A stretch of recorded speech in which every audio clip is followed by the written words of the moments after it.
जितने भी संबंध जन सुख हैं सब के सब दुख स्वरूप है, दुख के उत्पत्ति स्थान है। संबंध जन सुख मत भोगो तो दुख कभी तुम्हें छू नहीं सकता।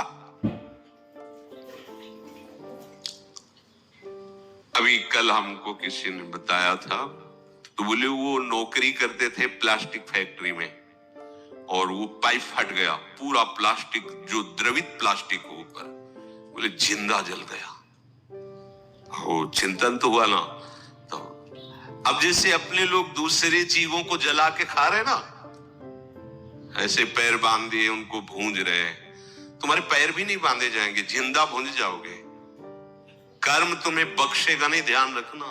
दुखयो नया, रसेंद्री के स्वाद के लिए तुमने उन असमर्थ पशुओं को, पक्षियों को अपने स्वाद का कारण मान रहे हो, उनके मांस को। ठीक है, ले लो, मान लो इस जन्म में तो तुम ऐसे हो, लेकिन पीछे जन्म में तुमने किया ना, तो क्या परिणाम आया? प्लास्टिक, और वो भी द्रवित, मतलब गर्म पिघली हुई, सीधे पूरी है।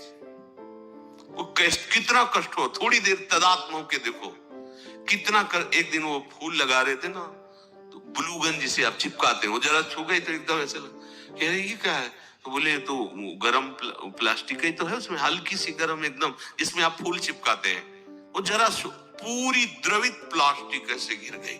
अब बोलो क्या हुआ? मर तो गए हो, लेकिन कितना कष्ट उनको हुआ होगा। ये कर्म आया। देखो तुम भूंजे ना उसके पैर बांध के या ऐसे बांध के और खाए, अब देखो तुम्हें पैर भी नहीं बांधने पड़े। वो कर्म ने कैसे एकदम पूरा पाइप फटा, ऊपर पूरा गिरा, ले हो गया। सावधान दुख यो नया। अभी समझ में नहीं आ रहा तो मन मौज ले लो, मस्ती कर लो। ये मस्ती तुम्हारे लिए इतनी महंगी पड़ेगी, कोई साथ, अब बोलो कौन है वहां?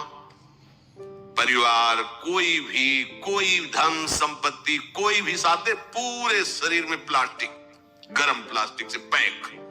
कितना भयानक कष्ट, कितना भयानक कष्ट। ये एक कष्ट, ऐसे अनंत कष्टों को भोगना पड़ता है जीवों को। अब फिर नया जन्म होगा, उसको भूल जाएगा कि ऐसा पीछे कष्ट मिला था। जैसे अपने लोग माँ के गर्भ से निकले तो कितना भयानक कष्ट, लेकिन याद है क्या? सब लोग वहीं से निकले, कोई नहीं याद।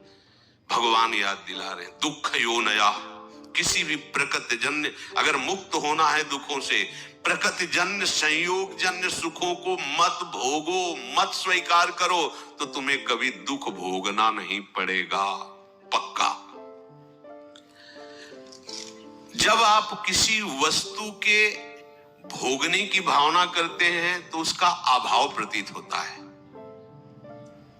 अगर ये भोग मिल जाए तो मुझे, उसकी शुरुआत ही दुख से हो रही है, जलन से हो रही है, और उसके संयोग प्राप्ति में तुम्हारी जलन होने के कारण सुखानुभूति हो रही है, उसमें सुख नहीं है। तुमने कामना किया है, तुम उसके लिए व्याकुल हुए हो, संकल्प बनाया, इसलिए तुम्हें सुखानुभूति हो रही है, नहीं उसमें सुख।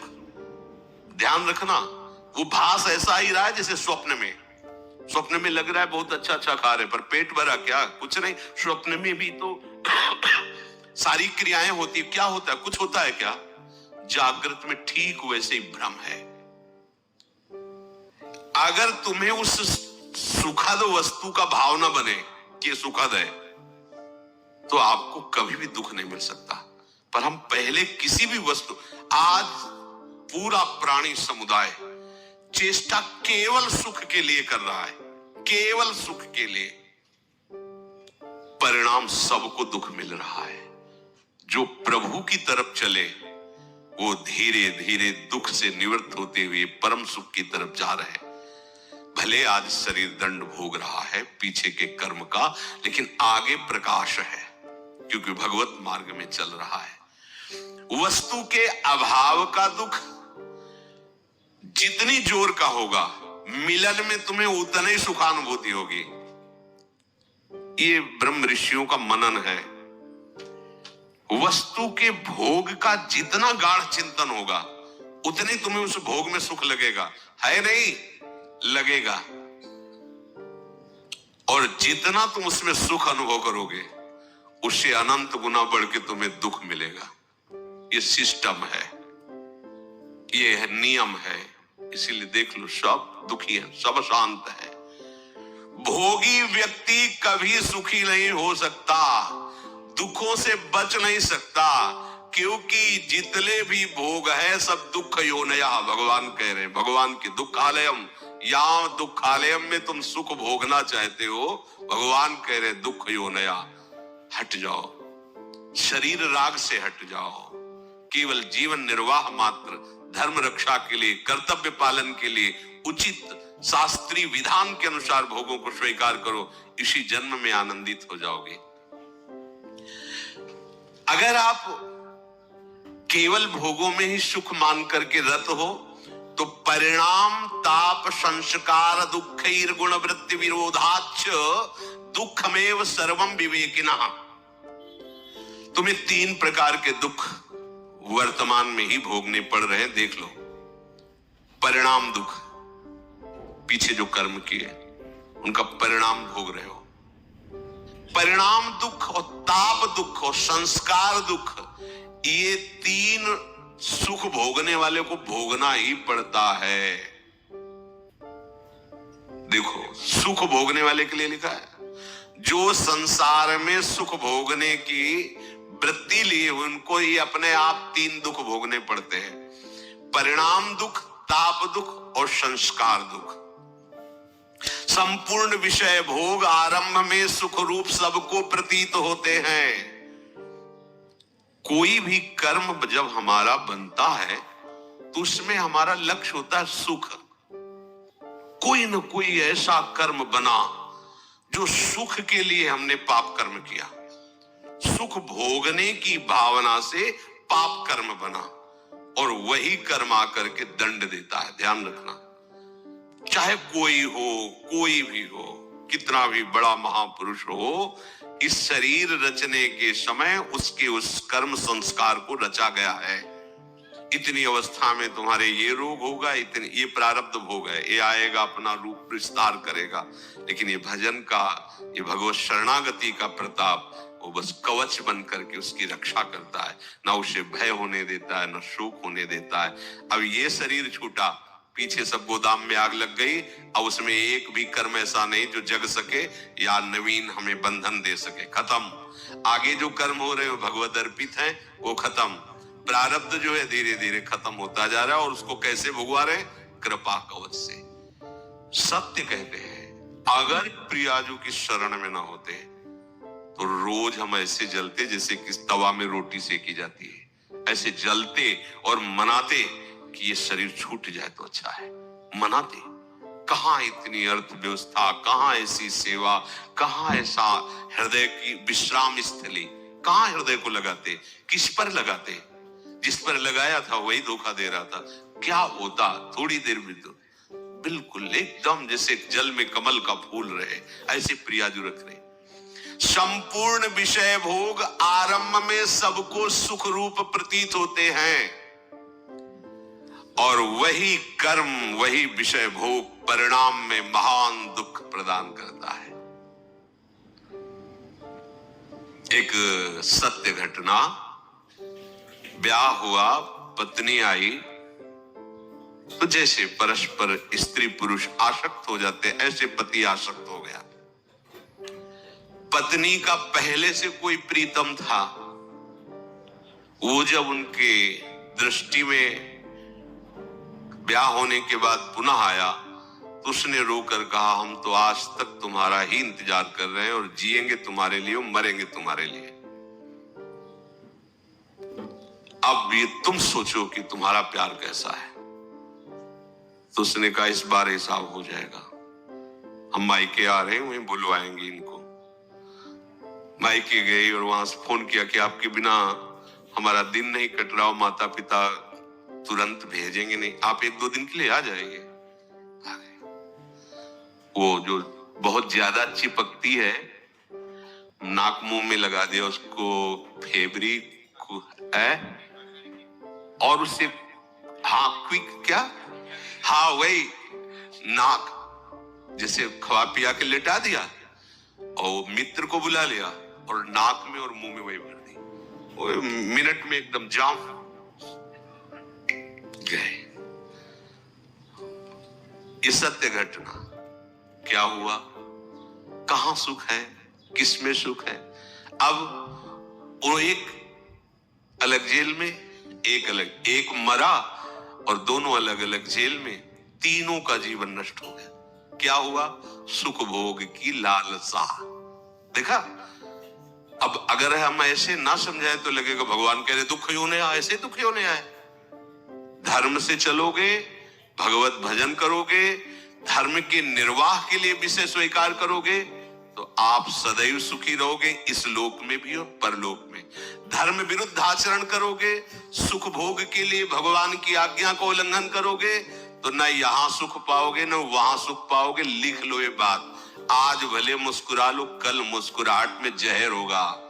मान लो बात, ये भगवान की बात है, दुख यो नया।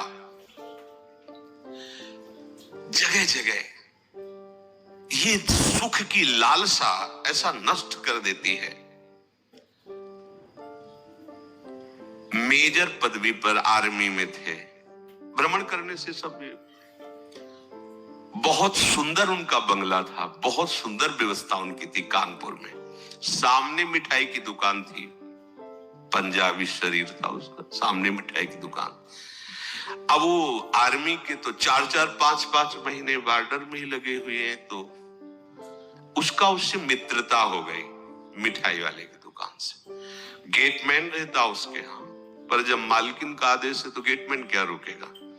अच्छा, वो जब आते थे तो सूचना दे के आते थे कि 1 महीने की छुट्टी या 2 महीने की छुट्टी, तो सावधानी हो जाती थी। उन्होंने सूचना दी नहीं, अचानक आ गए, उधर से निकलना हुआ होगा, सोचा होगा आज रात यहां रुक जाते हैं फिर चले जाते हैं। तो गेटमैन ने कहा साहब अंदर नहीं जा सकते, दिमाग खराब, मेरा घर मेरा परिवार। तो कह रहा, बोले मालकिन का आदेश। एक थप्पड़ जो है, मालकिन का आदेश। अब गेटमैन की कितनी ताकत, जैसा सिखाया गया था वैसा, और उसको तो पता नहीं था। वो अंदर जाके उसने कहा ऐसा तुम सोच भी नहीं सकते थे कि आप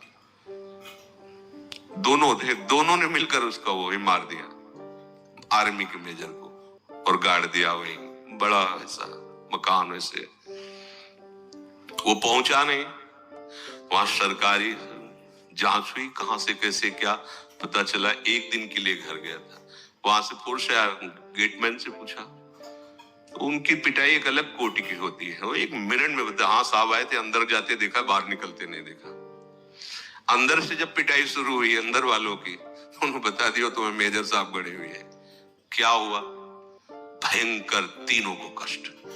एक को पत्नी के राग में मृत्यु दंड मिला, मार दिया ना दोनों ने मिलकर, और दोनों को ऐसे सरकारी आदमी के मारने के लिए उनको दोनों को सजा मिली। क्या सुख, दुख ही होना यहाँ। और ये कार्य कैसे हुआ था, सुख भोगने के लिए। जितना भी आप धर्म रहित आचरण करेंगे कहीं भी त्रिकाल में, ये तो ब्याज हुआ उस कर्म का। परिणाम जो आएगा वो तो आगे मिलेगा। बड़ी जेल है नरक, ये छोटी जेल है यहाँ की। यहाँ जो डंडा चलते हैं, फांसी मिलती या और जो भी कष्ट, ये ऐसा मान लो कि ब्याज मिलता है, और मूल हिसाब तो आपको बड़ी नरक में मिलेगा, जो यमराज के दरबार की, यहाँ के जेलर यमराज है, वहां जो मिलता है। वहां ऐसा नहीं होता कि 10-5 कोड़े मार दो या 10-5 साल की जेल दे दो। एक एक कष्ट को कल्प कल्प तक भोगने के लिए दंड दे दिया जाता है। अब जीव है, वहां मरना तो है नहीं, यातना देह में पड़ा भोगता रहता है। दुख यो नया भगवान के वचन है, इसलिए ये परिणाम दुख है। धर्म विरुद्ध आचरण, भागवतिक आदेश के विरुद्ध आचरण करोगे, कभी भी कहीं भी सुखी नहीं हो सकते, चाहे जितना दान पुण्य कर लो। दान पुण्य एक अलग कर्म हो गया और वो पाप कर्म एक अलग कर। अगर कट सकता है तो एक ही काट सकते हैं, वो केवल भगवान है। मामेव प्रपद्यन्ते माया में ताम, वो कह रहे हैं हम तो हम सर्व पापेभ्यो मोक्षयिष्यामि मा शुचा। दूसरे व्यक्तियों के पास अपने से अधिक भोग देखने से या इच्छानुसार भोग भोगने की इच्छा से, भीतर में जो भोगों की इच्छा है पर शरीर में सामर्थ्य नहीं, किन्हीं कारणों से, या जिससे हम अपना प्रेम संबंध स्थापित किए हैं वो हमसे प्यार ला करके, और से इन सब कारणों से ताप हृदय में पैदा होता है, जलन। जिसको कहते हैं हम डिप्रेशन में जा रहे हैं। प्रभु को नहीं पकड़ा है तो डिप्रेशन में नहीं जाओगे और कहां जाओगे। अभी तो कम डिप्रेशन है, ऐसी जगह भेजे जाओगे जहां डिप्रेशन है, वहां कहीं शांति नहीं, एक क्षण के लिए भी शांति नहीं। आओ ऐसी जगह में जितनी गलतियां होंगी सब क्षमा हो जाएंगी। बहुत करुणा में सरकार है, अति उदार भी सुंदर। मान लो, इनकी शरण में हो जाओ, दुख से बचने के लिए। Like share subscribe.